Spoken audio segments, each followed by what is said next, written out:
When using a presentation aid, you should be familiar with your aid's technology. In order to keep things running smoothly and avoid undue stress, you should have at least a moderate knowledge of the technology's mechanics. If you do not know how to use the equipment, either forego it or take the time to learn.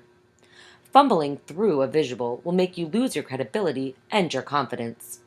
This can be embarrassing or outright disastrous depending on the circumstances. Kara works for a company which sells flight simulators. The company provided her a high-tech animated visual for a public appearance. Kara figured it would run like a regular video and therefore did not bother prepping. However, when the speech began, she could not figure out which buttons to press. After a few minutes of panicked scrabbling, the animation finally began working, but the damage was already done. The audience was unimpressed by the display, and Kara lost many potential customers. When it comes to technology, always remember Murphy's Law.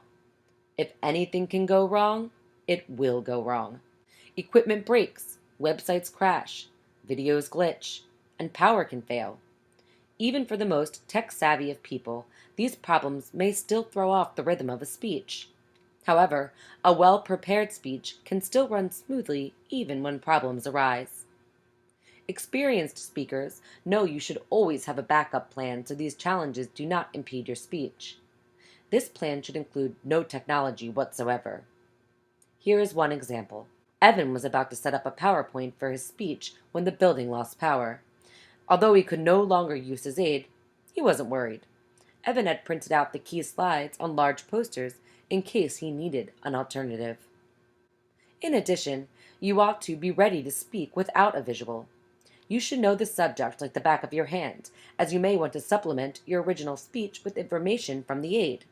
When done well, your audience may not even realize anything was missing.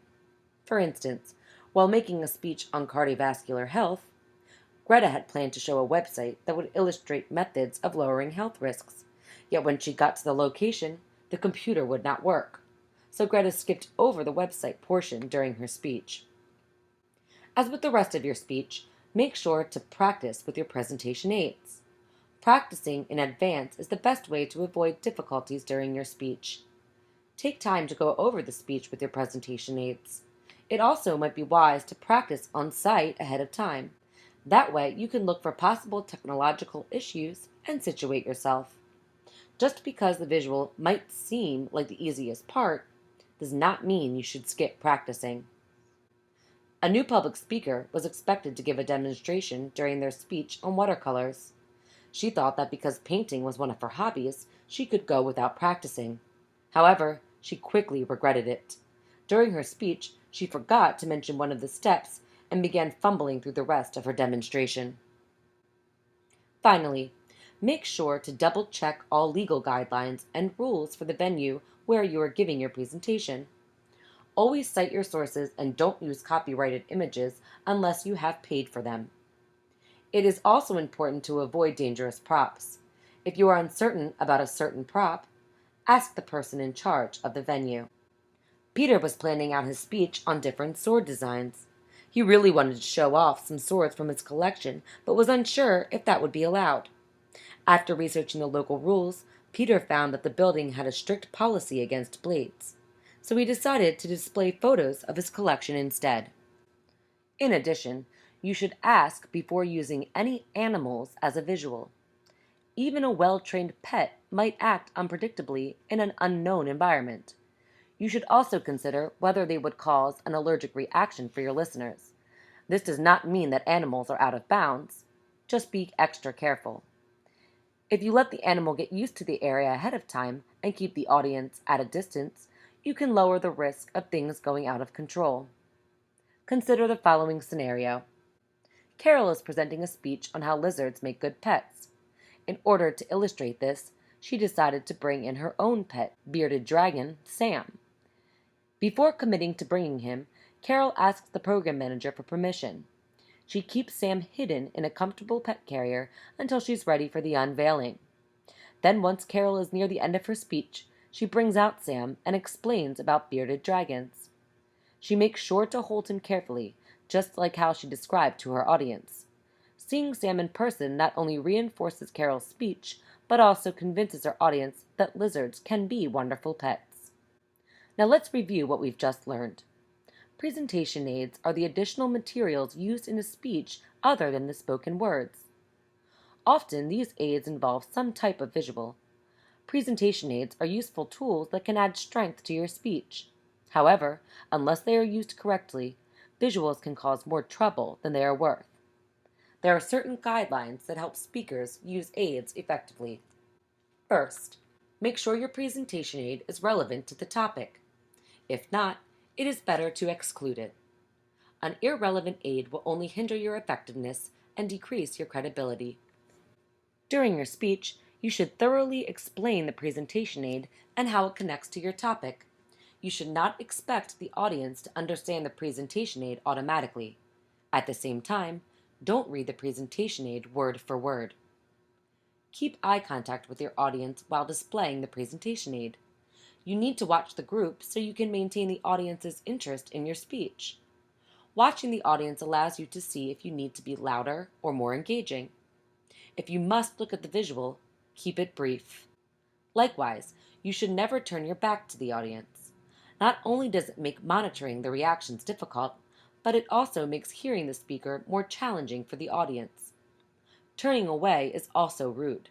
So, when looking at the aid, turn your head, not your body. In order to maintain their respect, you should have some control over the audience. This will be slightly more difficult with the visual, but certain steps can avoid the situation spiraling out of control. First of all, do not pass objects out to the audience. If handouts are needed for the speech, you may pass them out beforehand and give instructions on their use.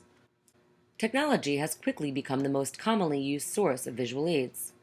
This is because these aids are easy to set up and display. Nonetheless, a tool is only convenient when you know how to use it. Make sure you are familiar with the technology you use.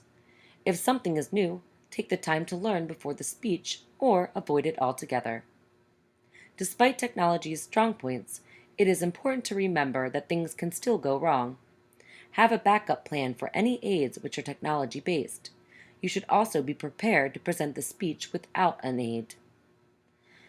Make sure to practice the speech with your visual aid. If possible, you may like to test it at the planned location. Practice might not make perfect, but it does lower the risk of mistakes. Finally, always check the legality of your aid before including it. Avoid plagiarism and don't violate copyright laws. It is advisable to check state and local laws too.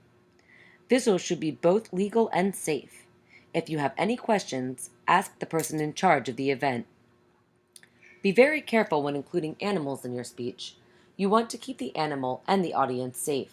In order to do so, you will need to keep an eye on both of them. Inquire ahead of time if anyone in the audience is allergic to pets. These tips will help ensure that your visual aid offers the strongest support that it can. However, you should remember to devote just as much time to the speech itself. A visual aid can only be as good as the speech it backs up. Yet when the two parts work together, they can create an unforgettable impression. Thank you for visiting the Public Speaking Project's virtual classroom. To view other modules about speech writing, go to www.publicspeakingproject.org.